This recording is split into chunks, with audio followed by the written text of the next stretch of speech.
नमस्कार, मैं ज्योति वर्मा। आप देख रहे हैं एएन टीवी। स्वागत है आपका हमारी इस खास पेशकश में। ईवीएम बना बहस का मुद्दा। जब से देश में वोटिंग के दौरान ईवीएम मशीन का इस्तेमाल शुरू हुआ है, तब से इसे लेकर गंभीर विचार सामने आ चुके हैं।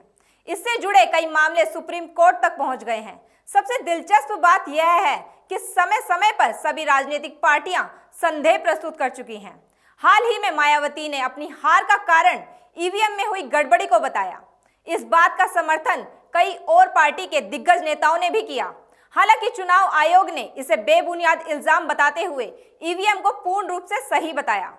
ईवीएम का प्रयोग पहली बार 1998 में हुआ था और 2004 में सभी चुनावों में इसका प्रयोग होने लगा। कई नेताओं ने इस ईवीएम की सत्यता पर सवाल उठाए हैं।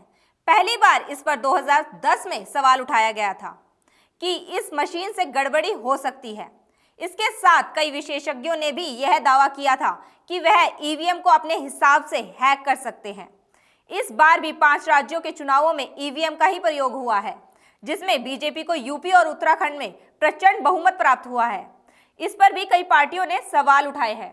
ईवीएम पर सवाल उठाने वालों का सबसे बड़ा तर्क यह है कि कई विकसित देशों में इसका प्रयोग नहीं किया जा रहा, और यह बात सही भी है कि यूरोप और अमेरिका समेत कई बड़े देशों में इस तकनीक का प्रयोग नहीं किया जा रहा। वहीं दूसरी ओर नीदरलैंड में कुछ समय तक इस तकनीक का प्रयोग कर इस पर बैन लगा दिया गया। कई लोगों का यह मानना है कि इसमें पारदर्शिता नहीं है। पर वहीं दूसरी ओर रूस में 2018 में राष्ट्रपति चुनाव के दौरान ईवीएम का प्रयोग हो सकता है।